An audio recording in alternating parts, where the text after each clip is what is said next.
SMP itu saya sudah melahap buku-buku Iqbal, Khalil Gibran, dan malah filsafat sudah saya lahap itu. Di SMA pematangan lagi terus, sehingga ketika masuk kejaksaan, setiap acara saya tak perlu harus berkaitan. Seni itu adalah penyeimbang nurani. Nurani hukum berbeda dengan nurani manusia. Disinilah letaknya. Disitulah saya disebut dengan Rendra. Saya bilang saya nggak kenal Rendra. Nah begitu ya. Nah. Proses terus saya bertugas sebagai Asbidum Bandung.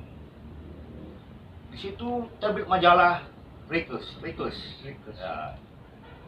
Saya diwawancarai soal ini, soal kepenyairan apa semua, sehingga saya dinomorkan mereka jaksa penyair.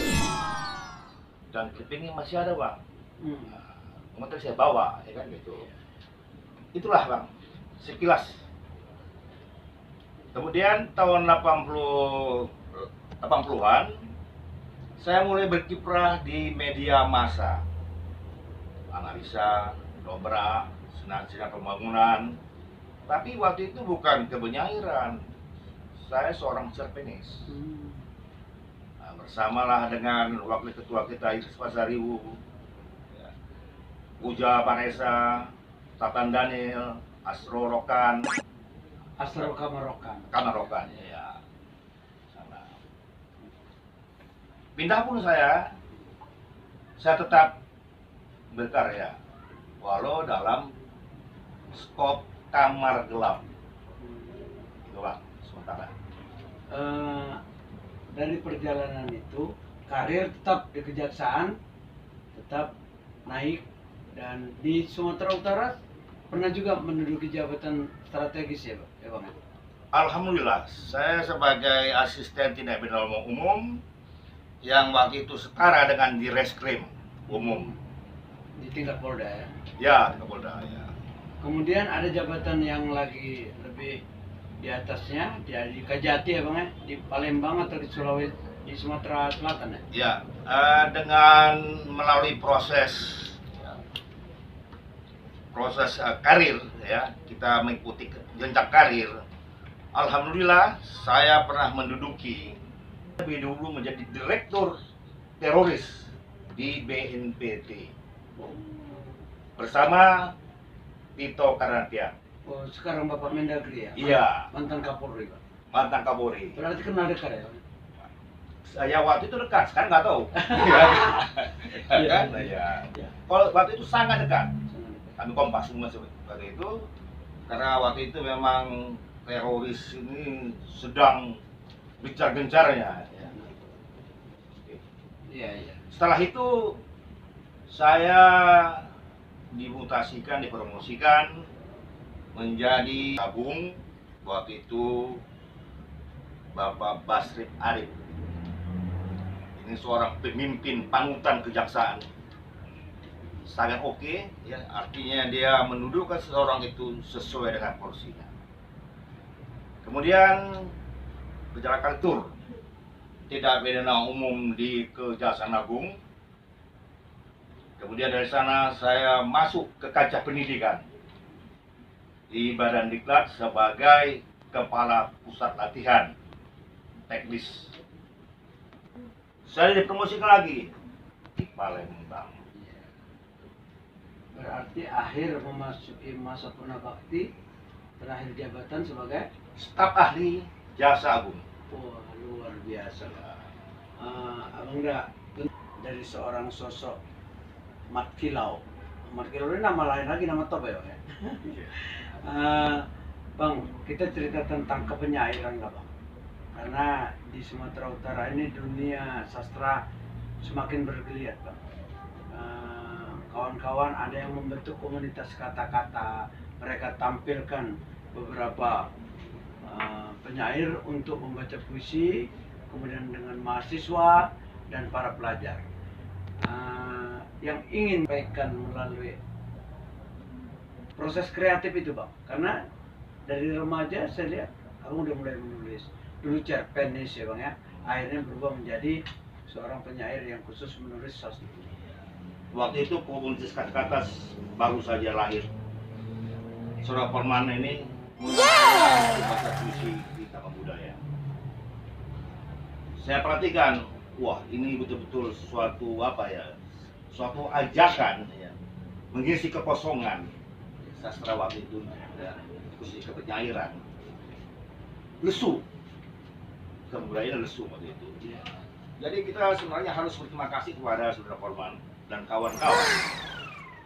Tentu juga di sini abang, om lah ya kan, spesor gitu, mendukung ini. Ya.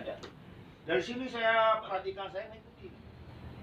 Inilah yang mengajak saya, bang, bagaimana kalau kita bentuk komunitas di sini? Bagi saya ini orang mengantuk disolongkan bantal, bang. Saya oke. Langsung saya menghubungi waktu itu wali kotanya. Wali kota Binjai. Binjai, Daham. Ya, mengidam. Bang, saya lihat di Binjai ini tidak ada komunitas sastra untuk menampung aspirasi atau menampung bakat-bakat yang terpendam yang ada di Binjai ini. Lalu bang, dia bilang lagi, tapi pernah beradik sama dia itu. Ya. Saya mau pinjam, sebelum kami ekspor ke sana, kami membentuk suatu komunitas sastra dinamakan Kosambi yang waktu itu turut dibidani oleh penyair nasional kita almarhum Dabiri Mahmud. Nah, dia turut bisa membidani itu, sehingga pertunjukan pertama waktu itu kita menentaskan sebuah hari puisi ya, dengan puisi ledakan detik serta saya sendiri. Iya. Dari sana kami berevaluasi bang. Masyarakat cukup antusias menyambut kami, sehingga saya tidak merasa lelah. Medan Jakarta sehingga terbentuk lapisan hingga sekarang. Kosambi, Kosambi, komunitas sastra masyarakat Binjai. Masyarakat Binjai. Saya bangga. Jadi abang sebelum memulai sudah memberi saya hadiah ini dia bang. Oh. Wah, ini dia. Kalau boleh saya tambahkan, setelah itu sudah sastra, kemudian kami mendirikan studio Kosambi. Studio Kosambi. Kosambi. Yang kemarin sudah launching, dihadiri oleh Teater Imago, ya, sebagai pengamat dan pemulas. Kami sangat bersyukur, masukan-masukan itu sangat positif. Mohon Abah Om sebagai ya DKSU sekali jalan-jalan ke sana, memberikan semangat buat kami. Oh, gitu. Dan tampil dalam monolog bapaknya. Baik, siap. Sebelum kita cerita yang lebih dahsyat lagi bang, minum dulu bang. Oh iya. Jadi ya bang Dam, minum dulu, minum lagi. Ya sambil minum abang, saya kan boleh ngomong. Atau saya pergi aja. Oke. Jadi gini bang, saya udah 2 kali bang ke kediaman abang yang menjadi sekretariat Kosambi, dan waktu itu abang memberikan saya penghargaan sebuah buku dari abang. Nanti mungkin abang bisa cerita judulnya apa dan beberapa karya-karya abang yang sudah dibukukan, karena ini sangat ini ya, fenomenal. Seorang jaksa yang jadi penyair, berkarya, menerbitkan buku-buku sastra, dan sangat saya terharu bang. Di kediaman abang itu, saya diam-diam dapat informasi sebuah kamar itu ada ribuan buku menjadi perpustakaan mini di rumah abang. Artinya abang kan seorang pustakawan yang luar biasa, yang diam-diam tapi menyampaikan, memberi semangat kepada generasi muda. Tentang itu bang, cerita bang. Oh, jadi begini Om, buku-buku yang kami berikan dulu kepada Om itu buku hasil riset sebenarnya, Bang. Riset di Pulau Buru berjudul Marissa. Marissa. Dan buku itu bestseller, Bang. Bestseller. Jadi udah habis hampir terjual semua. Mengenai buku-buku yang ada di rumah saya ini saya kumpulkan ini sejak saya SMP, Bang. Saya SMP kan, sehingga secara kasar hitungan itu sekarang berjumlah hampir 30.000 lebih. 30.000 judul buku. Ya, Luar biasa. sekitar 1.500 begitulah. Jadi yang lain Hukum. hukum. Siapa? Artinya memang dengan membaca buku-buku itu membentuk karakter abang menjadi seorang yang luar biasa, Bang. Betul gitu ya, Bang? Ya, kalau luar biasa itu ada Allah. Nah, buku adalah jalannya. Iya. Buku adalah jendela dunia. Dari sanalah saya meniti kehidupan. Iya. Dan ketika tepat ulang tahun abang yang ke-60, saya juga hadir. Abang sempat cerita tentang ya melankoli sedikit tentang dengan Mbak, dengan kakak di rumah, katanya memang dari bawah ya, Bang, kehidupan itu ya. Itulah perjalanan hidup. Nggak apa-apa lah cerita sedikit. Iya. Karena kan ditonton sama kakak ini, Bang. Ya. Jadi kami hidup dari keprihatinan. Walaupun dia anak seorang yang berada. Ya. Dia itu anak ADM kebut. ADM kebut. Kalau saya memang anak pegawai rendah. Ya. Modal saya kegigihan. Kegigihan dan semangat. Jadi saya bilang sama dia, kalau kita ingin panjang, mari kita mulai hidup dari nol. Maka kami pindah dari suatu rumah yang tak berjendela, ke rumah bedeng, dari gang yang kecil berlumpur, yang ke berlumpur lagi, yang penuh hagas, penuh nyamuk. Ya. Tapi alhamdulillah belum pernah rumah saya didekat rumah jagal. Itu saja, Pak. Dan dari sana kegigihan saya tadi, pimpinan sayang sama saya. Iya. Kau tinggal di mana nih? Saya bilang saya tinggal di rumah mewah. Rumah mewah saya bilang. Boleh ke kamu? Boleh. Dia tengoklah rumah saya itu rumah yang atapnya tepas. Itunya atap biasa. Kau bilang mewah? Iya, Pak, mepet sawah. Itu. Mewah, mepet ke sawah. Ke sawah. Wah, datang mau bantuan terus ya? Nggak bantuan, Iya. tapi dia berikan suatu kesempatan, Iya, itu peluang. Ya. Jangan kita beri orang ikan, beri dia pancing. Pancing. Itu Bang. Iya, Iya. Ya, filosofinya sih Iya. ya. Menarik, Bang. Itu kan sesuatu kaliber Bang Sitaura ini mau cerita tentang hal-hal sekecil itu yang dianggap mungkin katakanlah ini malu tanda kutip, tapi tidak itu ya, Bang. Oh, tidak. Tidak. Jadi Bang, bapak saya waktu itu adalah pegawai kejaksaan yang mampu juga, mampu. Saya dari SD itu sudah jualan es, Bang. Es Galepo namanya. Sama, Bang. Saya es pepaya dingin, Bang. Jadi sama. Nah, tetapi begitu dia tahu dia ambil itu terbosnya, dia banting. Gua bikin malu. Aku masih sanggup. Tugasmu adalah belajar. SMP saya jualan koran, Bang. Pagi-pagi udah saya capak ke Bang. Ketahuan juga dipatahkan sepeda saya, Bang. Jadi dari kecil saya sudah belajar untuk berdikari. Dan saya melihat bagaimana kehidupan orang di pasar-pasar itu, Bang. Kekejaman, kasih sayang, itu yang saya pelajari. Disitulah saya menulis, Bang. Menulis tentang kehidupan. Tidak menulis tentang yang wah-wah. Ya. Iya.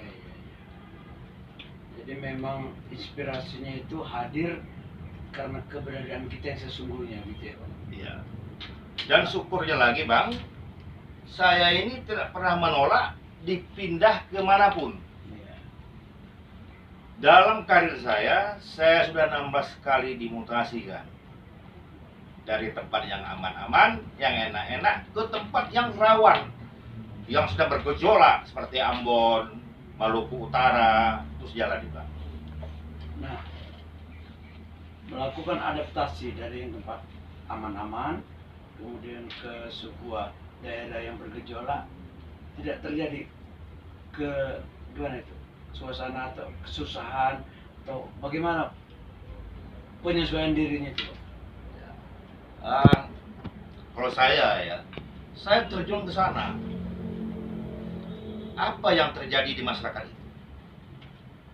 Bagaimana sikap dia? Bagaimana adat dia? Kita ikuti. Kalau dia kasar, jangan kita kasar. Jangan masuk kandang harimau, kita jadi harimau. Jangan, Bang. Ya kan? Jadilah kita sebagai pelatih harimau. Kalau kita jadi harimau juga, bercakaran, Bang. Iya.